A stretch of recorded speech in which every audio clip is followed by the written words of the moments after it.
மொடிக்லைனி Miller approach. So இதோட problem தான் இப்போ டிஸ்கஸ் பண்ண போகிறோம். வித் டேக்ஸோட ப்ராப்ளம் எப்படி ஒர்க் அவுட் பண்ணுறதுன்றதை டிஸ்கஸ் பண்ணலாம். Mary limited as earnings before interest and taxes. So அதை தான் நம்ம EBITன்னு சொல்கிறோம். Of ₹30 lakh and a 40% tax rate. So அவங்களோட EBIT எவ்வளோன்னு பார்த்தீங்கன்னா 30 lakhs. Sometimes net operating income கொடுப்பாங்க, சம்டைம்ஸ் EBITன்னு கொடுப்பாங்க. ஸோ அதுதான் வந்து 30 lakhs. அவங்களோட டேக்ஸ் ரேட் பார்த்தீங்கன்னா 40%. It's required rate of return on equity in the options of borrowing is 18%. So cost of equity expected required rate of return on ஈக்விட்டினா cost of ஈக்விட்டின்னு அர்த்தம். ஒரு காஸ்ட் ஆஃப் ஈக்விட்டினா என்ன, ஒரு கம்பெனி பாயிண்ட் ஆஃப் வியூலேருந்து equity shares மூலமாக fund raise பண்ணுறதுனால அவங்களுக்கு திருப்பி கொடுக்குற அந்த ரிட்டர்ன்ஸை பேரை தான் நம்ம என்னன்னு சொல்கிறோம், காஸ்ட் ஆஃப் ஈக்விட்டின்னு சொல்கிறோம். ஒரு இன்வெஸ்டர் பாயிண்ட் ஆஃப் வியூலேருந்து பார்க்கும்போது required rate of return on ஈக்விட்டின்னு அர்த்தம். ஒரு கம்பெனி பாயிண்ட் ஆஃப் வியூலேருந்து பார்க்கும்போது அது காஸ்ட் ஆஃப் ஈக்விட்டி. என்னை பொறுத்த வரைக்கும் அது காஸ்ட். இப்போ நான் வந்து காசு உனக்கு கொடுக்குறேன் அப்படின்னா, ஒரு அமௌண்ட்டை பே பண்ணுறேன், ஏதாவது ரெண்ட்டை நான் பே பண்ணுறேன் உங்களுக்கு அப்படின்னா, என்னை பொறுத்த வரைக்கும் அது எக்ஸ்பென்ஸ். உங்களை பொறுத்த வரைக்கும் என்னது, அது இன்கம். அந்த மாதிரி தான் வந்து ஒரு கம்பெனி பாயிண்ட் ஆஃப் வியூலேருந்து பார்க்கும்போது அது காஸ்ட் ஆஃப் ஈக்விட்டின்னு சொல்கிறோம். ஒரு இன்வெஸ்டர் பாயிண்ட் ஆஃப் வியூவில் பார்க்கும்போது அது ரிட்டர்ன்னு சொல்கிறோம். Required rate of return on ஈக்விட்டின்னு சொல்கிறோம். இந்த ஆப்சன்ஸ் ஆஃப் பாரோயிங், பாரோ பண்ணாத போது, பாரோயிங்னாலே டெப்ட்னு அர்த்தம். இந்த ஆப்சன்ஸ் ஆஃப் பாரோயிங் 18% வந்து கம்பெனி வந்து ஈக்விட்டி ஷேர் ஹோல்டர்ஸ்க்கு பே பண்ணுறாங்கன்னு அர்த்தம். ரிட்டர்ன் இவ்வளோ கொடுக்குறாங்கன்னு அர்த்தம். இந்த options of personal taxes, what is the value of the company in approach. Okay, so first பாத்தீங்கன்னா with no leverage போது கம்பெனில அவங்களோட மார்க்கெட் வேல்யூ எவ்வளோ அப்படின்றது with low leverage. நோ லிவரேஜ்னா என்ன, லிவரேஜ்னா டெப்டை யூஸ் பண்ணாதான் லிவரேஜ்னு சொல்லுவோம். டெப்ட் ப்ரொபோர்ஷனை ஒரு கம்பெனியில இருந்தாதான் நம்ம என்னன்னு சொல்றோம்னா லிவரேஜ்னு சொல்றோம். டெப்ட் இல்லாததை லிவரேஜ்னு சொல்ல மாட்டோம். டெப்ட் ப்ரொபோர்ஷன் இருக்கக்கூடியதை தான் லிவரேஜ்னு சொல்றோம். நோ லிவரேஜ்னா என்ன அர்த்தம்னா லிவரேஜ் கிடையாதுன்னு அர்த்தம். No leverage. ஸோ கம்பெனியில் ஜீரோ டெப்ட் அப்படின்னு நோ டெப்ட் அப்படின்னு கொடுக்கறதுக்கு பதிலாக நோ லிவரேஜ்னு கொடுத்துருக்காங்க. அதுதான் வித்தியாசம். ஸோ வித் நோ டெப்ட்னு கொடுத்தா நம்மளுக்கு ஈஸியாக புரிஞ்சிடும். வித் நோ லிவரேஜ்னா என்ன அர்த்தம்னா தெர் இஸ் நோ டெப்ட் இன் தட் கம்பெனின்னு அர்த்தம். With rupees 40 lakh in debt, 40 lakh debt வந்து கம்பெனியில இருக்குன்னு அர்த்தம். அடுத்தது வந்து 70 lakh rupees. This is 70 lakh. Okay, so 70 lakh rupees கம்பெனியில 70 lakh rupees கம்பெனியில debt இருந்தால் அப்ப வந்து எவ்வளோ வந்து மார்க்கெட் வேல்யூ இருக்கும் அப்படின்றத 3 சிச்சுவேஷனாக கொடுத்துருக்காங்க. ஸோ ஒரு கம்பெனியில் வந்து நோ லிவரேஜ் இருந்தால் EBIT it is common. EBIT 30 lakh rupees earn பண்ணுறாங்க அந்த கம்பெனியில், 40% டேக்ஸ் ரேட்டு பே பண்ணுறாங்க. அண்ட் எவ்வளோ வந்து ஈக்விட்டி ஷேர் ஹோல்டர்ஸ்க்கு ரிட்டர்ன் கொடுக்குற மாதிரி இருக்குன்னா, இந்த ஆப்சன்ஸ் ஆஃப் பாரோயிங் 18% ரிட்டர்ன் அவங்களுக்கு பே பண்ணுற மாதிரி இருக்கு கம்பெனி சைடில். வேல்யூ ஆஃப் தி ஃபர்ம் 3 சிச்சுவேஷன்ல எவ்வளோன்னு கேட்குறாங்க. ஸோ இது வந்து வித் நோ லிவரேஜ்னா டெப்ட் கிடையாதுன்னு அர்த்தம். ஸோ அப்போ இது என்ன ஃபர்மு, அன்லிவர்டு ஃபர்ம். ஓகே, ஸோ இதை வச்சு நம்ம கால்குலேட் பண்ணக்கூடியது வேல்யூ என்ன வரும், வேல்யூ ஆஃப் அன்லிவர்டு ஃபர்ம் நம்மளுக்கு கிடைக்கும். 40 lakh rupees டெப்டை வச்சுக்கிட்டோம் அப்படின்னா வந்து அது value of levered firm. And இதுவும் value of levered firm. 70 lakh rupees டெப்ட் இருந்ததுன்னா value of levered firm. So முதல்ல இருக்கிறது மட்டும் தான் அன்லீவர்டு ஃபர்ம். ஏன்னா டெப்டே கிடையாது, நோ லிவரேஜ்னா நோ டெப்ட்னு அர்த்தம். ஸோ வந்து வேல்யூ ஆஃப் அன்லீவர்டு ஃபர்ம். இது ரெண்டும் வேல்யூ ஆஃப் லீவர்டு ஃபர்ம். யூஸ்வலாக வந்து அன்லீவர்டு ஃபர்மை கால்குலேட் பண்ணிட்டு அந்த ஃபார்முலா வச்சு தான் நம்ம வேல்யூ ஆஃப் லீவர்டு ஃபர்மை கால்குலேட் பண்ணுவோம். ஸோ அன்லீவர்டு ஃபர்மை வச்சு தான் லீவர்டு ஃபர்மை கண்டுபிடிப்போம். இந்த ஃபார்முலாவை ஆல்ரெடி நான் கொடுத்துருந்தேன் தியரி பார்ட்டில். ஸோ அன்லீவர்டு ஃபர்மை யூஸ் பண்ணி கண்டுபிடிச்சோன்னா லீவர்டு ஃபர்மை வி கேன் கால்குலேட். ஸோ அதை வச்சு தான் இப்போ ஃபர்ஸ்ட் இதை பேஸாக வச்சு தான் நம்ம என்ன பண்ண போகிறோம்னா அடுத்த இதுக்கு வந்து வேல்யூ கண்டுபிடிக்க போறோம். சோ இப்போ பார்க்கலாம் ஃபர்ஸ்ட் ஒன் எப்படி கால்குலேட் பண்றாங்கன்னு. வித் நோ லிவரேஜ், டெப்ட் கிடையாது. அப்பனா ஃபார்முலா என்ன? Value of ஃபர்மோட ஃபார்முலானா value of equity plus value of டெப்ட். இது நம்மளுக்கு ஏற்கனவே தெரிஞ்ச விஷயம். Market value of ஃபர்மோட formula value of equity plus value of dept. Value of equity value of dept. Value of டெப்ட்டுக்கு 0 தான் வரும். ஏன்னா டெப்ட் வித் நோ லிவரேஜ்னா வித் நோ டெப்ட் 0 தான். So டெப்ட் கிடையாது அந்த கம்பெனிலன்னு அர்த்தம் ஃபர்ஸ்ட் சுச்சுவேஷன்ல. அதனால 0ன்னு போட்டுக்கிறோம். வேல்யூ ஆஃப் ஈக்விட்டி மட்டும் நம்ம கால்குலேட் பண்ற மாதிரி இருக்கும். இந்த 10 lakhs எப்படி கொண்டு வந்தோம் அப்படின்றத பார்க்கலாம். ஸோ இப்போ பார்த்தீங்கன்னா யூஸ்வலி வேல்யூ ஆஃப் ஈக்விட்டியோட ஃபார்முலா என்ன? இதுவும் நம்மளுக்கு வந்து தெரிஞ்ச விஷயம்தான். earnings available to equity shareholders divided by cost of equity. Okay, divided by cost of equity into 100 போட தேவையில்ல, கீழே போட்டுக்கலாம். காஸ்ட் ஆஃப் ஈக்விட்டி இதுதான் வந்து மார்க்கெட் வேல்யூ ஆஃப் ஈக்விட்டியோட formula. earnings available to equity shareholders divided by cost of equity. இந்த earnings available to equity shareholders நம்ம தான் கால்குலேட் பண்ணணும். எப்படி கால்குலேட் பண்ணலாம்ன்றத பார்க்கலாம்.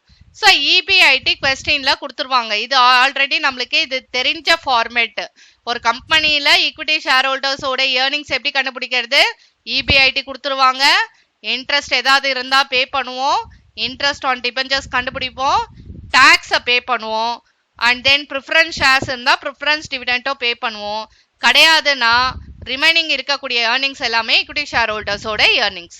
இப்போ பார்த்தீங்கன்னா EBIT 30 lakh கொடுத்துருக்காங்க. அந்த 30 lakh இங்க கொண்டு வந்துரும். Minus interest on debentures. No leverage. No லிவரேஜ்னா என்ன? டெப்ட் கிடையாது. டெப்ட் இல்லாத போது எப்படி நம்ம வந்து இன்ட்ரெஸ்ட் பே பண்ண முடியும்? டெப்ட் இருந்தா தானே அந்த கம்பெனிக்கு இன்ட்ரெஸ்ட் நம்ம வந்து டிபெஞ்சர் ஹோல்டர்ஸ்க்கு இன்ட்ரெஸ்ட் பே பண்ணுவோம். லோன் எடுத்தா தானே இன்ட்ரெஸ்ட் நம்ம லோன் கட்டுவோம். அதே மாதிரி நோ லிவரேஜ்னா டெப்ட் இல்லைன்னு அர்த்தம். ஸோ டெப்ட் இல்லாத போது இன்ட்ரெஸ்ட் ஆன் டிபெஞ்சர்ஸ் நில்லுன்னு தான் வரும். ஸோ 30 lakh அப்படியே போட்டுக்கிறேன். அடுத்தது என்ன பண்றேன்? டாக்ஸ் கொடுத்துட்டாங்க. ஸோ இத்தனை முறையா நம்ம டாக்ஸ் பார்க்கல, இப்போ டாக்ஸ் பார்க்குறோம். 40% டாக்ஸ். So tax percentage 40%. இந்த 40% எதுல கால்குலேட் பண்ணோம்? இந்த அமௌண்ட், இந்த 30 lakh இருக்கு பாத்தீங்களா? இந்த 30 lakh இன்டூ 40/100 போட்டிங்கன்னா, இந்த பர்சன்டேஜை போட்டிங்கன்னா டாக்ஸோட அமௌண்ட் கிடைக்கும். 30 lakh இன்டூ 40/100 போட்டிங்கன்னா 12 lakh கிடைக்கும். இதுதான் வந்து டாக்ஸோட அமௌண்ட். 30 lakh into 40/100. ஸோ இது ரெண்டுத்தையும் இப்போ மைனஸ் பண்ணுங்க. 18 lakh வரும். இந்த 18 lakh என்னது? இது எல்லாமே வந்து ஈக்விட்டி ஷேர் ஹோல்டர்ஸோட ஏர்னிங்ஸ். அதை தான் earnings available to equity shareholdersனு போட்டிருக்கோம் இங்க. ஓகே, ஸோ இப்போ அடுத்தது பார்த்தீங்கன்னா வேல்யூ ஆஃப் ஈக்விட்டி கிடைக்கும். ஏன்னா வேல்யூ ஆஃப் ஃபர்மை கால்குலேட் பண்ண value of equity, value of டெப்ட். டெப்டை பொறுத்த வரைக்கும் 0, வித் நோ லிவரேஜ்னா 0. வேல்யூ ஆஃப் ஈக்விட்டி மட்டும் கால்குலேட் பண்ணும். அதோட formula earnings available to equity shareholders divided by cost of equity. earnings available to equity shareholders எவ்வளோ? 18 lakh. இப்போனா நம்ம கால்குலேட் பண்ணோம். காஸ்ட் ஆஃப் ஈக்விட்டி எவ்வளோ? இது கொஸ்டின்ல தான் கொடுத்துருப்பாங்க, நம்ம கால்குலேட் பண்ண மாட்டோம். காஸ்ட் ஆஃப் ஈக்விட்டி 18% கொடுத்துருக்காங்க. அது required rate of return on ஈக்விட்டின்னு கொடுத்துருக்காங்க. இன்வெஸ்டார் பாயிண்ட் ஆஃப் வியூல இருந்தா அது ரிட்டர்ன், நம்மளை பொறுத்த வரைக்கும் அது காஸ்ட், கம்பெனியை பொறுத்த வரைக்கும். அதனால அதுதான் காஸ்ட் ஆஃப் ஈக்விட்டி. அந்த 18% தான் டினாமினேட்டர்ல கொண்டு வருவோம். 18% 18 divided by 100 போடலாமா? அதை தான் நம்ம வந்து 18 into 100 இங்க போட்டிருக்கோம். ஓகேங்களா? எப்படியானா போடலாம். 18 divided by 100 போட்டு அப்படியே வந்து கால்குலேட்டர்ல போட்டு 0.18 டிவைட் பண்ணிக்கலாம். இல்லை இன்டூ 100 இப்படியும் போடலாம். ஸோ இப்படி போட்டு பார்த்தீங்கன்னா கால்குலேட்டர்ல இந்த 1 crore வரும். இதுதான் நம்மளோட வேல்யூ ஆஃப் ஈக்விட்டி. ஸோ இந்த வேல்யூ ஆஃப் ஈக்விட்டியை எடுத்துட்டு வந்து இங்க சப்ஸ்டியூட் பண்ணுங்க இந்த 1 crore. அப்போ மொத்தமா எவ்வளோ நம்மளோட வேல்யூ ஆஃப் ஃபர்ம்னா 1 crore தான். எப்போ அந்த கம்பெனியில டெப்ட் இல்லையோ, with no leverage, with no டெப்ட், இந்த மாதிரிலாம் நம்ம கொஸ்டின்ல வருதோ, அப்போ என்ன அர்த்தம்னா டெப்ட் 0. ஸோ டெப்ட் 0 இருந்தா market value of firm is equal to market value of equity. இந்த ஈக்விட்டியை அப்படியே வந்து மார்க்கெட் வேல்யூ ஆஃப் ஃபர்ம் ஆயிடும். அதான். ஸோ இப்போ நம்ம கண்டுபிடிச்சது பார்த்தீங்கன்னா அன்லீவர்டு ஃபர்முக்கு தான் கண்டுபிடிச்சிருக்கோம். அவங்க ஸ்பெசிஃபிக்கா இங்க வந்து அன்லீவர்ட் ஃபர்முக்கு பண்ணுங்க, லீவர்ட் ஃபர்முக்கு கண்டுபிடிங்க அப்படின்லாம் கொடுக்கல. பட் டெப்ட் இல்ல, டெப்ட் இருந்தால் அப்படின்னாலே நம்மளுக்கு ஆட்டோமேட்டிக்கா லீவர்டு ஃபர்முக்கோ அன்லீவர்ட் ஃபர்முக்கோ வித்தியாசம் தெரியணும். ஸோ இது வந்து அன்லீவர்டு ஃபர்ம். அன்லீவர்டு ஃபார்முக்கு கால்குலேட் பண்ணியிருக்கோம். இப்போ அதுவே வந்து அந்த ஆன்சரையே வச்சு நம்ம என்ன பண்ண போறோம்னா லீவர்டு ஃபார்முக்கு கண்டுபிடிக்க போறோம். Already we know the formula value of levered firm is equal to value of unlevered firm plus tax rate into டெப்ட். ஸோ இப்போ பார்த்தீங்கன்னா ரெண்டாவது சுச்சுவேஷன் என்னது 40 lakh டெப்ட் வச்சிருந்தால், மூணாவது சுச்சுவேஷன் 70 lakh டெப்ட் வச்சிருந்தால். ஸோ இப்போ 40 lakh டெப்ட்டுக்கே எப்படி வந்து வேல்யூ ஆஃப் லீவர்டு ஃபார்ம் கண்டுபிடிக்கிறதுன்னு பார்ப்போம். ஸோ இப்போ பார்த்தீங்கன்னா அன்லீவர்டு ஃபார்ம் ஆல்ரெடி நம்ம எங்கே இருக்க அமௌண்ட்டுன்னு யோசிக்க வேணாம். அந்த 1 crore நம்ம கால்குலேட் பண்ணி வச்சிருந்தோம்ல, அதை வச்சு பேஸாக வச்சு தான் லீவர்டு ஃபார்ம் கண்டுபிடிக்க போகிறோம். ஸோ அந்த 1 crore வந்து அப்படியே இந்த அமௌண்ட்டை நம்ம என்ன பண்ணுறோம், இந்த 10 lakh அப்படியே இங்கே எடுத்துக்கிறோம். ப்ளஸ் டாக்ஸ் ரேட் எவ்வளோ கொடுத்துருக்காங்க, 40% டாக்ஸ் ரேட்டு. 40% டாக்ஸ் ரேட் கொஸ்டினில் கொடுத்துருக்காங்க. 40%, 40 divided by 100 into dept amount எவ்வளோ அப்படின்னு பார்க்கும்போது 40 lakh தானே டெப்ட் இப்போ வச்சுருக்காங்க கம்பெனியில், அதனால 40 lakh வந்து போட்டுக்கோங்க. ஸோ இப்போ இது ரெண்டையும் டிவைட் பண்ணிட்டு இன்டூ 40 lakh போட்டிங்கன்னா 16 lakh வரும். இந்த 16 lakh இங்கே போடுங்க. அண்ட் 10 lakh ஆல்ரெடி அன்லீவர்ட் ஃபார்ம் போட்டிருக்கோம். இந்த ஃபார்முலா அப்படியே இந்த 1 crore எடுத்துக்கிட்டோம். இதை கால்குலேஷன் இது. ஸோ இப்போ 1 crore ப்ளஸ் 16 crore பார்த்தீங்கன்னா 16 lakh பார்த்தீங்கன்னா வேல்யூ ஆஃப் லீவர்டு ஃபார்மோட ஆன்சர் எவ்வளோ, 1 crore 16 lakh rupees. இதுதான் வந்து வேல்யூ ஆஃப் லீவர்ட் ஃபார்ம். அதாவது முதல்ல என்ன பண்ணுறீங்க, எம்எம் அப்ரோச்சில் வித் நோ டெப்ட், வித் நோ லிவரேஜ், வித் டெப்ட் ஒரு சர்டைன் 40 lakh வித் 70 lakh டெப்ட், 3 சுச்சுவேஷனாக கொடுத்துருக்காங்க. எம்எம் அப்ரோச்சை பொறுத்த வரைக்கும் ரெண்டு இதுதான், ஒன்று அன்லீவர்டு ஃபார்மு, இன்னொன்று levered firm. Unlevered firm calculate பண்ணுறங்க எப்பயும் போல், எப்படி யூஸ்வலாக வந்து market value of equity calculate பண்ணுவீங்களோ அதே மாதிரி. அதுக்கப்புறம் லீவர்டு ஃபார்முக்கு என்ன பண்ணுவீங்க, அன்லீவர்டு ஃபார்மோட இன்ஃபர்மேஷனை வச்சு கால்குலேட் பண்ணுவோம். ஸோ அடுத்தது 70 lakh டெப்ட் அப்படின்னு பார்க்கும்போது அதே சேம் ஃபார்முலா தான். இந்த இடத்துல 40% போட்டிங்களா, 40% இங்கேயோ போட்டுக்கோங்க. அண்ட் டெப்ட் வந்து 70 lakh இங்கே யூஸ் பண்ணீங்க. ஏற்கனவே வந்து டெப்ட் 40 lakh இருந்ததுனா கொஸ்டின்ல 40 lakh இருக்கவே 40 lakh போட்டிங்க டெப்ட். இங்கே 70 lakh டெப்ட் இருக்கவே 70 lakh போடுறீங்க. ஸோ எப்படின்னு பார்க்கலாம். வித் 70 lakh as டெப்ட் அப்படின்னு போது வேல்யூ ஆஃப் ஃபார்மோட ஃபார்முலா என்ன, value of unlevered firm plus tax rate into டெப்ட். Value of unlevered firm already நம்ம கால்குலேட் பண்ணி வச்சாச்சு 1 crore பிளஸ் டாக்ஸ் ரேட் அதே காமன் 40% தான், 40 by 100 இன்டூ டெப்ட் அமௌண்ட் மட்டும் மாறும் 70 lakh. So 40 by 100 into 70 lakh கால்குலேட்டரில் போட்டிங்கன்னா 28 lakh வரும்.